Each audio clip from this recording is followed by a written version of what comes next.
থেকে আসলে খেলাটা আমার বন্ধ হয়েছে, সেখান থেকে যেন আমি আবার শুরু করতে পারি, সেটা হচ্ছে আমার কাছে সব থেকে বড় চ্যালেঞ্জ। এবং সব থেকে বড় মানে নিজের প্রতি নিজের একটা এক্সপেকটেশন, যে যেখান থেকে আমি শেষ করেছি ওইখান থেকে যেন আমি শুরু করতে পারি। তো আমার কাছে চ্যালেঞ্জ ওই একটাই, আমার কাছে বাকি আর কোনো চ্যালেঞ্জ নেই। কোনো অ্যাডিশনাল চ্যালেঞ্জ কি আসবে না এটা আসলে পরের বিষয়, কিংবা আমি চিন্তা করব কি করব না সেটাও পরের বিষয়।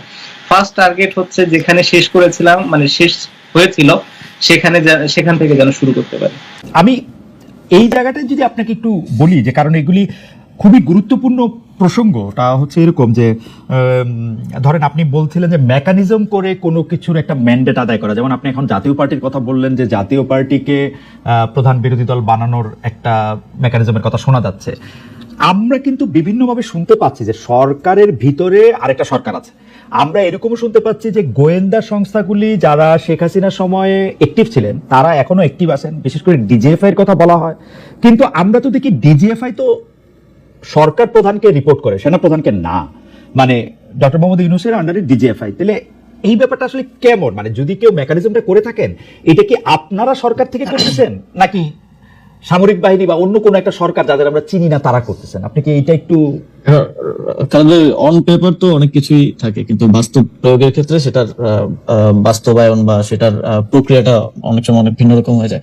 আসলে 5ই আগস্টের পরে এখানে শেখ হাসিনা থাকা অবস্থায় যেমন ক্ষমতার কেন্দ্র ছিল শেখ হাসিনা এবং আওয়ামী লীগ রাজনৈতিক দল হিসেবে, 5ই আগস্টের পরে তো ক্ষমতার কেন্দ্রগুলো অনেক অনেক দিকে ভাগ হয়ে গেছে। এখন তো সরকার একমাত্র ক্ষমতার কেন্দ্র না, যেটা আমি মনে করি যে এই ঘটনার প্রবাহে অনেকের অনেক ভুল ছিল, এবং সেই ভুলগুলোর জন্যই দেখা গেছে যে এই ক্ষমতার এই কেন্দ্র বিভাজিত হয়েছে। রাজনৈতিক দলগুলো একটা এখন ক্ষমতার কেন্দ্রে আছে, কারণ হচ্ছে সরকারের যে কোনো পলিসি ডিসিশন, বিগ ডিসিশন রাজনৈতিক দলগুলোকে ছাড়া নেওয়া যাচ্ছে না, তাদের সাথে বোঝাপড়ার ভিত্তিতে, ঐকমত্যের ভিত্তিতে নিতে হচ্ছে। এখানে মিলিটারি একটা ক্ষমতার কেন্দ্র হয়ে উঠেছে 5ই আগস্টের পরে, যেটা 5ই আগস্টে আমাদের রাজনৈতিক দলগুলো সেই ম্যান্ডেটটা ক্যান্টনমেন্টে গিয়ে দিয়েছেন বলে আমি মনে করি। এবং এই এই কমপ্লেক্স সিচুয়েশনের কারণে যে এই যে অন পেপার যেরকম আছে যে ডিজিএফআই প্রধান উপদেষ্টাকে রিপোর্ট করবে, কিংবা যেটা যেভাবে চলা উচিত অন পেপার সেটা সেভাবে তার আসলে চলছে না। তো এই সবকিছু মিলে সরকারের ভিতরে, একটা সরকার না, সরকারের ভিতরে এটা সব সরকারের ভিতরেই থাকে, নানা ধরনের মানুষ থাকে। একটা পলিটিক্যাল গভর্নমেন্ট আসলেও তো আমরা বলি যে এখানে ভারতপন্থীরা আছে, এখানে পাকিস্তানপন্থীরা আছে, এখানে অমুক হচ্ছে আমেরিকাপন্থী। তো এই সরকারটা তো আসলে কোনো ইউনিফাইড জিনিস না, এটা তো এক জায়গা থেকে আসে না। এই সরকারের যদি 20 জন লোক থেকে 20 জন লোক 20টা জায়গা থেকে আসছে, তো সেই জায়গা থেকে ওই ক্ষমতার কেন্দ্রটা আসলে এক জায়গায় নাই, সেটা বিভিন্ন ইয়া থেকে মোবিলাইজ হয়। তো অন পেপার যেটা যেভাবে আছে সেটা সেভাবে চলা একটু মুশকিল এই সময়ে। আমার মনে হয় যে আপনি অনেকগুলি গুরুত্বপূর্ণ বিষয়ে আসলে যতটুকু আপনার পক্ষে বলা সম্ভব একটি সাংবিধানিক পদের থেকে সেরকমই আপনি বলছেন। কিন্তু আমাদের জন্য যদি একটু আপনি পরিষ্কার করতেন, যেমন রাজনৈতিক দলগুলোকে এখন আপনি ক্ষমতার কেন্দ্র বলতেছেন, সরকার অনেকগুলি সিদ্ধান্ত আসলে রাজনৈতিক দলগুলোর বাইরে নিতে পারছে না, সেনাবাহিনীকেও আপনি একটা ক্ষমতার কেন্দ্র বলছেন। আমরা কি এরকম বলতে পারি, যেরকম আমরা আসলে মানে আমার কানে যেরকম করে কথা আসে সেটা হচ্ছে যে এখন বাংলাদেশ সরকারের অর্থাৎ আপনাদের সকল সিদ্ধান্ত নিয়ন্ত্রণ করছে বিএনপি? আমরা কি এরকম ভাবে বলতে পারি যে আসলে জেনারেল ওয়াকারের পদপদবীর দিক দিয়ে তিনি আপনাদের সরকারকে রিপোর্ট করার কথা থাকলেও কাগজে কলমে অনেক ক্ষেত্রে তিনি একটি পক্ষ হয়েছেন? আপনি কি এরকমটাই বলছেন? বা আপনি যদি এই ব্যাপারটা একটু ব্যাখ্যা করতেন যে রাজনৈতিক দল বলতে কি শুধু আপনি বিএনপিকে বোঝাচ্ছেন নাকি জামাত বা এনসিপি কেও বোঝাচ্ছেন? ক্ষমতার কেন্দ্র সামরিকায়ন বলতে কি আপনি জেনারেল ওয়াকারকে বোঝাচ্ছেন নাকি জেনারেল ওয়াকারেরও আয়ত্তের বাইরে এরকম কোনো কিছুর কথা আপনি বলছেন, কোনো বাইরের রাষ্ট্রের? আমি আমি আমি এখানকার মানে ক্ষমতার কেন্দ্র বলতে নির্দিষ্ট রাজনৈতিক দল না বলে আমি এখানে পলিটিক্যাল এস্টাবলিশমেন্ট যেটা আছে এস্টাবলিশমেন্ট আকারে এখানে বলি। যেমন মনে করেন যে যদি উদাহরণ দেই যে স্থানীয় সরকার নির্বাচন, আমি তো স্থানীয় সরকার মন্ত্রণালয়ের দায়িত্বে। স্থানীয় সরকার নির্বাচনের সিদ্ধান্ত তো আমি নিতে পারি নাই, আমি না শুধু আমার সরকারও নিতে পারে নাই, কারণ এখানে রাজনৈতিক দলগুলোর এখন ঐকমত্য কমিশনে যে আলোচনা হয়েছে সেখানে স্থানীয় সরকার নির্বাচন নিয়ে যে আলোচনা হয়েছে সেখানে আমার জানা মতে বিএনপি এবং তাদের কয়েকটা সহযোগী দল ছাড়া বাকি সবাই স্থানীয় সরকার নির্বাচনের বিষয়ে একমত ছিল। এবং আমিও চেষ্টা করেছি যে অন্ততপক্ষে, কারণ দিন শেষে নাগরিক সেবা থেকে শুরু করে উন্নয়ন কার্যক্রম যে ব্যাহত হচ্ছে এবং মানুষ যে প্রতিনিয়ত তার একটা আইডি কার্ড বানাইতে গেলে বা একটা জন্ম নিবন্ধন, মৃত্যু নিবন্ধন, ওয়ারিশ সনদ, এই প্রত্যেকটা কাজ তো লোকাল গভর্নমেন্টে থেকে হয়। এগুলোতে যে ব্যাহত হচ্ছে, এটার দায়টা তো আমার উপরে আসে, যেহেতু আমি দায়িত্বে আছি। তো কিন্তু যখন সিদ্ধান্ত গ্রহণ প্রক্রিয়া এটা চলে যায়, তখন তো এটা বিভিন্ন এই যে ক্ষমতার যে কেন্দ্রগুলোর কথা আমি বললাম, সেখানে তো গিয়ে হচ্ছে আটকে যাচ্ছে। তো এখানে আমি কোনো নির্দিষ্ট দলের কথা না বলে পলিটিক্যাল স্টাবলিশমেন্টের কথা বলি, এবং কোনো নির্দিষ্ট ব্যক্তির কথা না বলে মিলিটারি স্টাবলিশমেন্টের কথা বলি, যেটা গত 15 বছরে 16 বছরে তৈরি করে দেওয়া হয়েছে। এবং আমি মনে করি যে শুধু এই সরকার না, এই সরকার তো অপেক্ষাকৃত একটা দুর্বল সরকার হিসেবে পরিচিত। এই সরকার না, যে পরবর্তী পলিটিক্যাল গভর্নমেন্ট আসলো, তাদের এই যে আওয়ামী যে এস্টাবলিশমেন্ট বিভিন্ন জায়গায় রয়ে গেছে, এইটার জন্য ভুগতে হবে, একটা দীর্ঘ সময় তাদেরকেও ভুগতে হবে, এবং এইটা সেটেল করাটা খুবই টাফ জব হবে পরবর্তী যে কোনো সরকারের জন্য। আমি আবার একটু জুলাই আন্দোলনের প্রসঙ্গে একটু আসি। আপনি জুলাই আন্দোলন নিয়ে আপনি বই লিখেছেন, কলাম লিখেছেন পত্রপত্রিকায়, কিন্তু আমরা যেটি দেখতে পাচ্ছি যে এই আন্দোলনে কার কৃতিত্ব কত বেশি সেটি নিয়ে এখন মানে কয়েকদিন পর পর নতুন নতুন করে এটি আলোচনায় আসছে। সর্বশেষ জনাব নাহিদ ইসলাম, জনাব সাদিক কাইম, মানে তিনি সমন্বয়কে ছিলেন না বা এই জাতীয় কথায় দেখা গেছে যে শিবিরের সাথেও আসলে ছাত্রদের যে দল, রাজনৈতিক দল তারা যেটি গ্রহণ করেছেন, যে এনসিপির একটি দূরত্ব সৃষ্টি হয়েছে, এনসিপির দূরত্ব বিএনপির সঙ্গে সৃষ্টি হয়েছে, এনসিপির দূরত্ব নানা কারণে জামাতের সঙ্গেও সৃষ্টি হয়েছে, এইসব মিলে এটাকে আপনি আসলে কিভাবে দেখেন? মানে জুলাই আন্দোলনের কৃতিত্ব নিয়ে বা বাটোয়ারা নিয়ে যে এই ব্যাপারটাকে আসলে আপনি কিভাবে দেখেন? অনেক সময় সরকারের প্রচন্ড সমালোচনা করা হচ্ছে, কোন সময় কিংস পার্টি বলে, কোন সময় এটা বলে, সেটাও যদি একটু মাথা থেকে বলেন। জি না, সবার তো হচ্ছে মানে দৃষ্টিভঙ্গি এবং লেন্স তো একরকম না। মনে করেন আমি যখন জুলাই গণ অভ্যুত্থান সংঘটিত হয়ে সবচেয়ে গুরুত্বপূর্ণ 10টা দিন আমি ডিটেনশনে ছিলাম, তো ওই সময়ের স্টোরিটা আমিও আরেকজন থেকে আমার শুনতে হয়েছে, বা পত্রপত্রিকা বিভিন্ন জায়গায় আমার দেখতে হয়েছে। প্রথমত উনি জুলাই থেকে 24 জুলাই এবং পরবর্তীতে আবার 24 জুলাই পরে 2 দিন বেড়েছিলাম, 26 জুলাই থেকে আবার 1 আগস্ট পর্যন্ত ডিটেনশনে থাকা লাগছে। তো আমি আসলে যেভাবে দেখছি বা আমি যেভাবে সিদ্ধান্ত নিছি, সাদিক কায়েম বলেন বা নাহিদ ইসলাম বলেন বা আরো যারা আছে, আরো যেমন ছাত্ররা রাকিব ভাই আছে, তাদের দেখার দৃষ্টিভঙ্গি তো এক না। মনে করেন একটা সিদ্ধান্ত, গুরুত্বপূর্ণ সিদ্ধান্ত নেওয়ার ক্ষেত্রে আমরা যারা স্টেক হোল্ডার আছে, যাদের সাথে যোগাযোগ তখন হচ্ছিল, অন্তত 5-6 জনের সাথে যোগাযোগ করতাম। তো এখন মনে করেন আমি ছাত্ররা রাকিব ভাইয়ের সাথেও যোগাযোগ করলাম, কথা বললাম যে ভাই কালকে আমি এই প্রোগ্রামটা দিতে চাচ্ছি, আমরা কালকে অসহযোগ আন্দোলনের ডাক দিতে চাচ্ছি। সাদিক ভাইয়ের সাথেও কথা বললাম যে অসহযোগ আন্দোলনের ডাক দিতে হবে। আবার এই যোগাযোগটা কিন্তু যে আমার সাথে হচ্ছে তা না, আমার সাথেও কখনো হচ্ছে না, কখনো মাহফুজ ভাইয়ের সাথে হচ্ছে, কখনো নাহিদ ভাইয়ের সাথে হচ্ছে, বিভিন্ন স্তরে হচ্ছে। তো তখন সাদিক ভাই আমাকে একটা পরামর্শ দিল, রাকিব ভাই আমাকে একটা পরামর্শ দিল, আরো 4-5 জন আমাকে আরো তাদের মতো করে পরামর্শ দিল। এখন সাদিক ভাই যদি মনে করে যে আমি পরামর্শ দিছি বলেই এটা হয়েছে, এবং উনি বা ওনার দল যদি এটাই বলে সব জায়গায়, তো এটা তো হচ্ছে মনে করেন যে যাদের সোশ্যাল মিডিয়া বা মিডিয়ায় ওইরকম স্টাবলিশমেন্ট আছে, যাদের ওই সক্ষমতা আছে, ওই লোকবল আছে, তারা তো তাদের ন্যারেটিভটা স্টাবলিশ করার চেষ্টা করে। আবার রাকিব ভাই একটা ন্যারেটিভ দিবেন, রাকিব ভাই বলবে না আমি দিছিলাম পরামর্শটা, এই জন্য এটা হয়েছে। তো এই যে লেন্সটা তো এক এক দিক থেকে একরকম। অনেকে আছে, আরো অনেকে আছে যাদের সাথে আমাদের যোগাযোগ, তারা এটা বলেও না যে এই পরামর্শটা আমি দিছিলাম ওইটা। তো এই যে এখানে কানেক্টিং পয়েন্টটা সেন্ট্রালে আমরা ছিলাম। তো এই যে লেন্সটা ভিন্ন ভিন্ন এবং সবার অভিজ্ঞতাটা তো ভিন্ন ভিন্ন, তো সবাই তার অভিজ্ঞতাটাকে স্টাবলিশ করার যে একটা প্রতিযোগিতা, এটার মধ্যেই নানা ডিসটরশন, কেউ একটু বাড়িয়ে বলা, কমিয়ে বলা, এইসব নিয়ে হচ্ছে এই বিতর্কটা আর কি। এইভাবেই আমি দেখি। আসিফ, একটা কথা একটু স্পষ্ট করে আমি একটু বলি যে আপনাদেরকে তো আমরা আসলে খেয়াল করছি জুলাই মাস থেকে, জুলাই 2024 থেকে খেয়াল করছি যে অনেকেই বলে থাকেন, এবং এটা আমি বিভিন্ন সময় বিভিন্ন প্রমাণও পেয়েছি, যে সবচেয়ে বেশি সূক্ষ্মভাবে জিনিসগুলি বিবেচনা করতে পারেন আপনি, দ্রুত আপনি এটা বিবেচনা করতে পারেন, এবং আপনার একটা মত থাকে। আপনি কি খেয়াল করতেন যে ধরেন আব্দুল কাদেরের যে ফেসবুকের যে স্ট্যাটাস পরপর যেগুলি দেওয়া হলো শিবিরের পক্ষ থেকে বা সাদিক কায়েম সাহেবের অনুসারীদের পক্ষ থেকে, এগুলির যেটা জবাব দেওয়া হলো, পরবর্তী প্রেক্ষিতে নাহিদ সাহেব যেগুলির আবার জবাব দিলেন, আবার ধরেন 5 আগস্টের স্মরণের অনুষ্ঠানে আপনাদের গুরুত্বপূর্ণ নেতারা যে কক্সবাজার গেলেন, আবার তাদেরকে যে শোকজ দেওয়া হলো, এই পুরোটা জিনিস এরকম মনে হয় না যে জুলাই আন্দোলনের, মানে আপনি লেন্স থেকে দেখা না দেখার কথা বলতেছিলেন, কিন্তু আপনার মনে হয় না যে জুলাই আন্দোলনের এক একটা গ্রুপ এক একজনের অনেক বড় শত্রুতে পরিণত হয়েছে? এইটা আপনার মনে হয় কিনা? দেখেন, ওই এখানে যাদের কথা বলছেন সবাই তো ইয়াং, এবং সবার বয়সই আমার মতে 30 বছরের নিচে।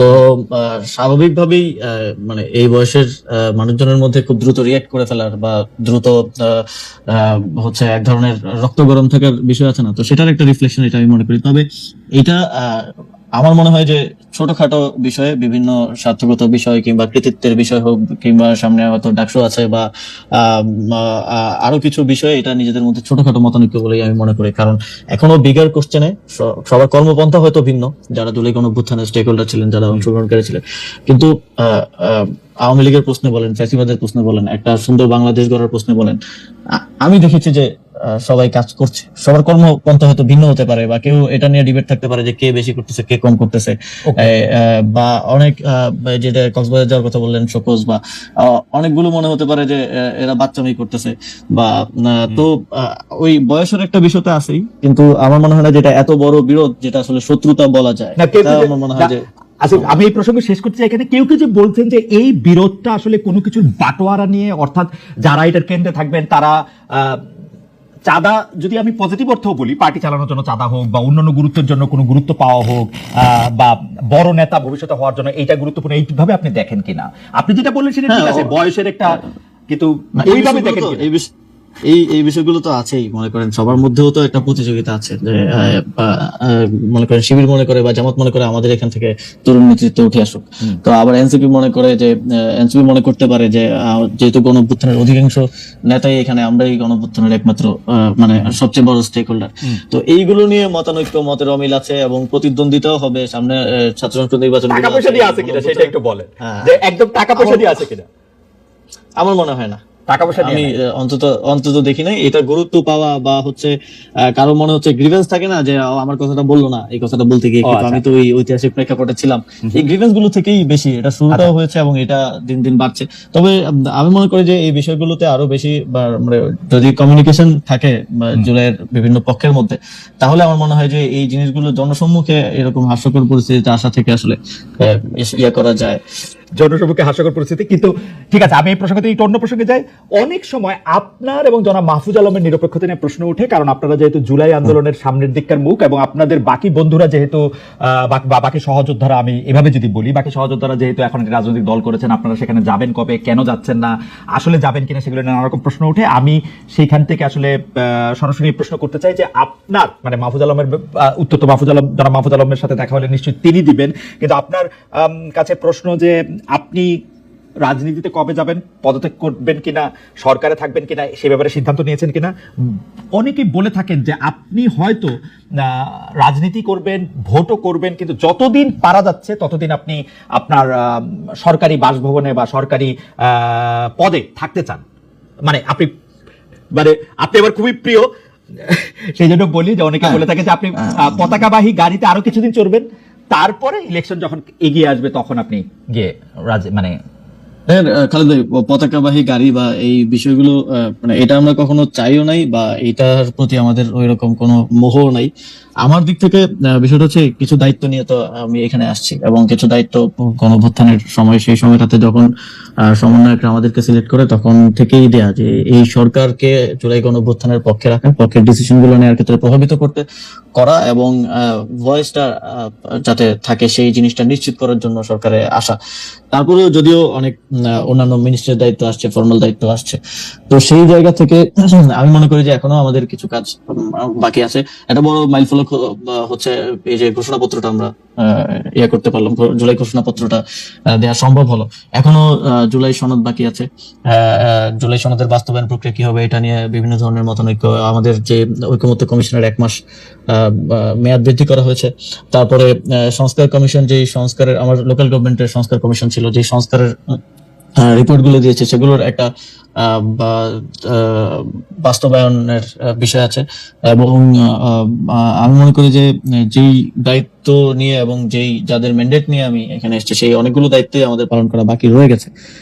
তো সেই জায়গা থেকে যতটুকু সম্ভব সেই দায়িত্বগুলো শেষ করতে চাই, কারণ এটা একটা ঐতিহাসিক দায় হিসেবেও থেকে যাবে যদি আমি সেটা শেষ করে যেতে না পারি আমার জায়গা থেকে। তো সেটার জন্য আমরা আমাদের জায়গা থেকে কাজ করছি। তবে আমি নিজেও ব্যক্তিগতভাবে এটা মনে করি, এটা আমি আগেও বলেছি যখন বিভিন্ন সময় কথা উঠেছে, যে রাজনীতিতে সরাসরি জড়িত কারো সরকারে থাকা উচিত না, যদিও এরকম কয়েকজনই আছেন। এবং আমরা মনে করি যে নির্বাচনকালীন সরকারে, স্পেসিফিকলি নির্বাচনকালীন সরকারে, কালীন সরকারে শুধু নির্বাচন করব কি করব না সেটার জন্য না, যদি আমি নির্বাচন নাও করি তাহলেও নির্বাচনকালীন সরকার আমার থাকা উচিত না, যেহেতু এটা নিয়ে কনসার্ন আছে। এবং আমাদের গণতান্ত্রিক রূপান্তরের একটা আমাদের জুলাই গণঅভ্যুত্থানের যদি 3টা ম্যান্ডেট আমি ধরি, যে বিচার সংস্কার এবং গণতান্ত্রিক রূপান্তর, তো গণতান্ত্রিক রূপান্তরের যে দায়িত্ব আছে এবং সেখানে কনফ্লিক্ট অফ ইন্টারেস্ট এড়িয়ে চলার যে বিষয় আছে, সেখান থেকে আমি মনে করি যে রাজনীতিতে যুক্ত হওয়ার ইচ্ছা আছে এরকম কারোই নির্বাচনকালীন সরকারে থাকা উচিত না, তফসিলের আগেই তাদের আসলে। এটা আমি, মাহফুজ আলম, আরো যদি কেউ থাকেন সরকারে, আরো যারা আছেন, সবারই নির্বাচনকালীন সরকারে থাকা উচিত না। কারণ আমাদের মাননীয় প্রধান উপদেষ্টা বারবারই বলছেন যে আমরা একটা বেস্ট ইলেকশন আসলে জাতিকে উপহার দিতে চাই। তো সেই জায়গায় কোনো কোশ্চেন এবং কনফ্লিক্ট অফ ইন্টারেস্টের জায়গা যাতে না থাকে, এটা নিশ্চিত করাটা আমি নিজের দায়িত্ব বলেও মনে করি। ওকে, তাহলে এখানে আবার 2টা প্রশ্ন আছে। তার আগে শুধু এই লাইনে জেনে নিতে যে আপনি বলতেছেন যার রাজনীতি করার ইচ্ছা আছে বা যে রাজনীতি থাকবেন তিনি নির্বাচন করুক আর না করুক, নির্বাচনকালীন সরকারে থাকা উচিত। আপনার কি রাজনীতি করার ইচ্ছা আছে? অর্থাৎ আমি বলতে চাইতেছি যে আপনি কি নির্বাচনকালীন সরকারে থাকছেন কি থাকছেন না? আমি তো ভাই 2018 সাল থেকে রাজনীতির সাথে যুক্ত। আমি তো অলরেডি রাজনীতিতে, এবং আমি নির্বাচনকালীন সরকারে থাকছি না। অবশ্যই নির্বাচনকালীন সরকার আপনি থাকছেন না। এখানে একটু আপনার কথা ধরে একটু বলি যে আপনি জুলাই ঘোষণাপত্রের কথা বলছিলেন, আপনি সংস্কার কমিশনগুলি, জাতীয় ঐক্যমত্য কমিশন নিয়ে আপনি বলছিলেন, কিন্তু অ্যাপারেন্টলি জুলাই ঘোষণাপত্র আপনারা যেটা দিলেন, যেটা দেওয়ার কথা সরকার যেটা দিল, সেটা নিয়ে আপনার বন্ধুরাই অর্থাৎ এনসিপি এটা নিয়ে আসলে খুব খুশি না। জামায়াতে ইসলামীও এটাতে আসলে তার প্রকাশ করেছে। অন্যান্য রাজনীতিগুলো অ্যাপারেন্টলি বিএনপি শুধু এটাকে পছন্দ করেছে। অনেকে এইটাও বলছেন যে বিএনপির ডিকটেশনে এই জুলাই ঘোষণাপত্র তৈরি হয়েছে। আমি যদি বিটিভির ফ্রেমিং এর কথা বলি, বিটিভির ফ্রেমিংয়েও বারবার ডক্টর ইউনূসের সাথে সবচেয়ে প্রমিনেন্ট করে মির্জা ফখরুল ইসলাম আলমগীর, অর্থাৎ যিনি বিএনপির নেতা হিসেবে সেখানে গিয়েছেন, তাকে দেখানো হচ্ছিল। এটার কারণ কি? ডক্টর মোহাম্মদ ইউনূস কি অনেকটা বিএনপির দিকে ঝুঁকে পড়েছেন, এরকম মনে হয় আপনার? এই রাজনৈতিক বিষয় বোধহয় আমার মন্তব্য করাটা ঠিক হবে না। তবে আমি যতদূর জানি জুলাই যে ঘোষণাপত্রটা হয়েছে, সেই ঘোষণাপত্রটা মেইনলি গত 6-7 মাস ধরে এটা নিয়ে কনসালটেশন চলছে। অনেকগুলো দলই তাদের প্রস্তাবনা দিয়েছে, কিন্তু প্রস্তাবনা নিয়ে অনেক দলের সাথে হয়তো ফিডব্যাক বা পরবর্তী আলোচনা হয় নাই, ফলো আপটা হয় নাই। বাট প্রধান 3 দলের সাথে আলোচনা হয়েছে বলে আমি জানি, বিএনপি, জামাত এবং এনসিপির সাথে। উপদেষ্টা পরিষদের কয়েকজন সদস্য ওনাদের সাথে বসেছেন, আলোচনা করেছেন এবং ব্রডলি একটা ঐকমত্যে এসে এই পেপারটা দেওয়া হয়েছে। তবে আমি যদি বলি যে রাজনৈতিক দলগুলোকে একটা সিঙ্গেল সেন্টেন্স যদি লিখতে বলি, সবাই তো ভিন্ন ভিন্ন লিখবে। তো এত বড় একটা পেপার তো 100% ঐকমত্যের ভিত্তিতে আসা সম্ভব না। যতদূর আমি জানি যে 10 to 15% ঐকমত্য ছিল না, যেটা পরবর্তীতে সরকার সেগুলোর বিষয়ে সিদ্ধান্ত নিয়েছে।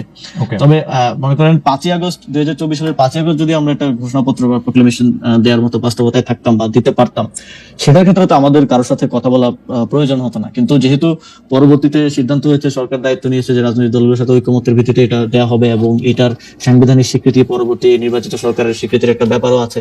তো সেই জায়গা থেকে ওই ঐকমত্যটা প্রয়োজন হয়েছে এবং সেখানে আমি মনে করি যে সেখানে ছাত্রদের পক্ষ থেকেও কিছু কম্প্রোমাইজ করতে হয়েছে, বিএনপির পক্ষ থেকেও কিছু ছাড় দিতে হয়েছে। সবার ছাড় দেওয়ার জায়গা থেকেই একটা মোটামুটি অ্যাগ্রিড ডকুমেন্টে শেষ পর্যন্ত আসা হয়েছে। তবে আমি মনে করি যে ইয়ার ক্ষেত্রে জুলাই গণঅভ্যুত্থানের রাষ্ট্রীয় এবং সাংবিধানিক স্বীকৃতি পাওয়াটা একটা বড় বিষয় এবং এই ঘোষণাপত্রটি অপরিহার্য ছিল এবং এটা এর বিষয়ে অনেকের অনেক মত দ্বিমত থাকতে পারে। তবে এটা যে অপরিহার্য ছিল এই বিষয়ে কারোর আসলে কোনো দ্বিমত থাকার কথা না। ওকে, জুলাই ঘোষণাপত্র বা রাজনীতি নিয়ে আমরা একটু আবার পরে যদি সুযোগ হয় তাহলে আপনার সাথে কথা বলবো। একটু আপনার উপদেষ্টা বা মন্ত্রী হিসেবে আপনার দায়িত্ব পালনকালীন সময়কার কথা বলি। প্রথম কিছু অভিযোগও বলি না আসিফ, যেমন ধরেন মন্ত্রী হিসাবে আসলে উপদেষ্টা তো মন্ত্রী পদমর্যাদার সমান, আপনি যেসব সরকারি নিরাপত্তা থাকে তার সবই আপনি পাচ্ছেন, তারপরও আপনি আগ্নেয়াস্ত্রের লাইসেন্স নিয়েছেন সেটি ঠিকই আছে, সরকারি পদবীর যোগ্যতা বলে তাই আপনি নিয়েছেন, কিন্তু মন্ত্রীর যে নিরাপত্তা ব্যবস্থা তার সেই সময় আপনি ভরসা রাখতে পারেননি, ভুলে আপনি রাখতে পারেননি বলেই তো আপনি আগ্নেয়াস্ত্রের লাইসেন্স নিয়েছেন। তো সেটা আবার ভুল করে ম্যাগাজিন বিদেশে নিয়ে গেছেন। আমার প্রশ্ন সেখানেও না, আমার প্রশ্ন হচ্ছে আপনি একটা ফেসবুক পোস্টে এরকম দিয়েছিলেন যে রাষ্ট্রীয় গুরুত্বপূর্ণ তথ্য বা ভিডিও বিদেশে কেন সাংবাদিকদের কাছে গেল বা সাংবাদিকদের কাছে গেলে এটা নিয়ে আপনি প্রশ্ন তুলেছেন। আপনার কাছে কি মনে হয় এই প্রশ্ন তোলাটা ঠিক আছে? আমরা না যে কোনো সাংবাদিক যে কোনো জায়গায় তো যে কোনো তথ্য পেতে পারেন।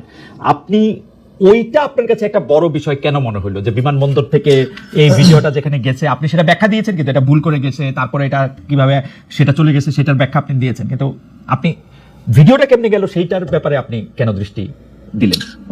প্রথমত কারেকশন হচ্ছে ওই ইয়েটা ম্যাগাজিন বিদেশে যায়নি, বাংলাদেশের বিভিন্ন না, আমি বিদেশে যাইছি এটা বলি নাই, বাংলাদেশে এয়ারপোর্টে ধরা পড়ছে। ঠিক আছে, হ্যাঁ হ্যাঁ হ্যাঁ, সেটা স্ক্যানিং এ এসেছে।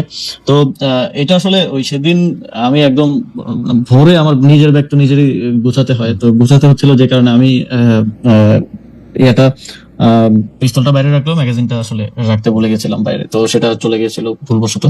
এটা আনইনটেনশনাল ছিল, কারণ ম্যাগাজিন দিয়ে আমি আসলে কি অ্যাচিভ করবো, বাট এটা একটা ভুল তো অবশ্যই ছিল। তবে দেখেন রাজ ভাই, যে আমাদের এয়ারপোর্ট তো একটা গুরুত্বপূর্ণ এবং সিকিউরড একটা জায়গা, এয়ারপোর্টের একদম বোর্ডিং এর জায়গাটা, সেটা আমি মানে ইভেন আমি ট্রানজিটে ইস্তাম্বুল নামার কথা, ইস্তাম্বুল নামার আগে ইস্তাম্বুল নেমেই আমি দেখলাম যে সেটা সোশ্যাল মিডিয়ায় চলে আসছে।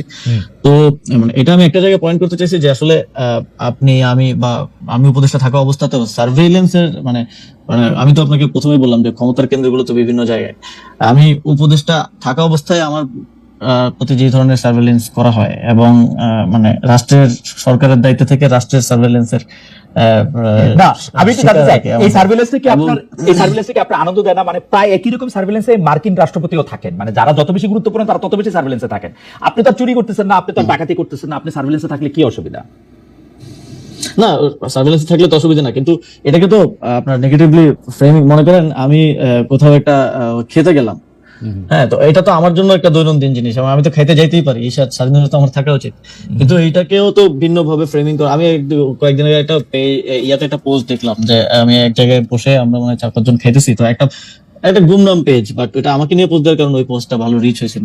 তো ওইখানে আপনি খাইতে গেছিলেন হচ্ছে আপনার ওই বন্ধুদের সাথে যারা এখন এনসিপি নামক রাজনৈতিক দলটার সাথে সব? না, ওরা ওইটা ওরা ওই ইয়াতে ওরা ছাত্র অধিকার পরিষদ আমার সাথে ছিল, পরবর্তীতে ওরা বাকচাষের এখন হ্যাঁ। তো মানে ওইখানে টেবিলের মধ্যে শুধু পানির বোতল ছিল, কিন্তু ওই পোস্টে উল্লেখ করা হয়েছে যে আসিফ মাহমুদ হচ্ছে মদ খেয়ে, আসিফ মাহমুদের সহযোগীরা সব মদ খেয়ে মাতালে। তো এটা যে ফ্রেমিং করাটা হচ্ছে, যে সার্ভেইলেন্স করে এটাকে ফ্রেমিং করা, তো এইটা তো প্রবলেমেটিক এবং এটা এক ধরনের পারসেপশন তৈরি করে। প্রত্যেকটা জিনিস তো আপনি বা আমি বসে বসে উত্তর দিতে পারবো না। না, আপনার কাছে কি এটা মনে হয় না যে ধরেন আপনি বাংলাদেশে, মানে আমি সাংবাদিকতা করি বলে আমি দেখি যে বাংলাদেশে যে কয়জন একজন তারকা আছেন, আপনি তার মধ্যে সবচেয়ে বড় তারকাদের একজন এখন, সেটা জুলাই আন্দোলনের জন্য হোক, পরে আবার সরকারে যাওয়ার কারণে হোক, সেজন্য এই ধরনের ইয়া তো থাকারই কথা। কিন্তু আপনার ইঙ্গিতে কি এইটা ছিল যে এই সার্ভেইলেন্সটা সরকারের ভিতরে যে অনেকগুলি কেন্দ্র বা সরকার তাদেরকেও করতেছে? আমি আরো সরাসরি বলি, এটা কি কোনো গোয়েন্দা সংস্থাকে আপনি ইঙ্গিত করেছিলেন? হ্যাঁ, আমি এর আগেও বলছি যে কিছু রিপোর্টের ব্যাপারে আমি একটা সংবাদ সম্মেলনে বলতে গিয়ে বলছিলাম যে আমাকে হাউস থেকে যোগাযোগ করে বলা হয়েছে যে এইটা তো আমাদেরকে চাপ দিছে করার জন্য, এবং এটা টেক্সটটা হুবহু আমি হাউসে ফোন করে জিজ্ঞেস করছিলাম যে আপনারা যে একটা নাম্বার লিখলেন এখানে, এটা কিসের রেফারেন্সে লিখছেন? আপনাদের ইয়াতে তো রিপোর্টে তো লেখা জানা গেছে, জনশ্রুতি আছে, কিসের রেফারেন্স আপনারা লিখলেন? তখন বললো এটা আমাদেরকে একটা গোয়েন্দা সংস্থা থেকে দিয়ে চাপ দেওয়া হয়েছে এটা রিপোর্ট করার জন্য। তো এই যে এটা তো সরাসরি আছে, আমি সরাসরি কয়েকবার বিভিন্ন জায়গায় বলছি, এবং এটাকে মানে আমরা এমন একটা কমপ্লেক্স সিচুয়েশনের মধ্যে আছি যেখানে আসলে আমার কোনো প্রতিষ্ঠান আমার বিরুদ্ধে আসলে কাজ করছে কিনা এটাও আসলে বোঝা অনেক সময় মুশকিল হয়ে যায় আর কি। খুবই ইন্টারেস্টিং। তবে আমি আপনাকে একটা তথ্য হিসেবে একটা জিনিস জানাই রাখি, সরকারের ভিতরকার অঙ্গগুলি আসলে এভাবেই কাজ করে। মানে আমি আপনাকে দায়িত্ব নিয়ে বলতে পারি, সরকারের অনেক মানে বিগত সরকারের অনেক মন্ত্রীর বিরুদ্ধে যেসব রিপোর্ট হয়েছে তার অনেকগুলি আবার গোয়েন্দা সংস্থাও দিয়েছে। আবার এইটা কিন্তু সব সরকারের সময় করা হয়। যেমন ধরেন নাইকো দুর্নীতির সঙ্গে বিএনপির জ্বালানি প্রতিমন্ত্রী যে সম্পৃক্ত ছিলেন, সেটা গোয়েন্দা সংস্থার সরবরাহ করা রিপোর্ট। এরকম নানাভাবে এটা একটার মধ্যে থেকে একটা এরকম হইতে থাকে। এটা চেক এন্ড ব্যালেন্সের জন্য সরকার প্রধান হিসেবে করে, কিন্তু সেটা নিয়ন্ত্রণ জাতীয় স্বার্থের বিষয় হলে কোনো সমস্যা নেই। আমি মনে করেন কোথাও জাতীয় স্বার্থে ভঙ্গ করার জন্য কোনো বিদেশি কারোর সাথে মিটিং করতেছি, গোপন বৈঠক করতেছি, সেটা আপনি ফাঁস করেন, সমস্যা নেই। কিন্তু আপনি আমার একেবারেই ব্যক্তিগত বিষয় যেটাকে আপনি নেগেটিভলি ফ্রেমিং করার জন্য করছেন, এটা তো নীতি বহির্ভূত হয়। অবশ্যই নীতি বহির্ভূত হয়। এবং আপনি সন্দেহ করছেন যে সরকারের ভিতরের যে অংশটুকু মানে হ্যারি পটারের ভাষায় বলতে হয়, যাদের নাম আমরা নিতে পারতেছি না প্রমাণের অভাবে,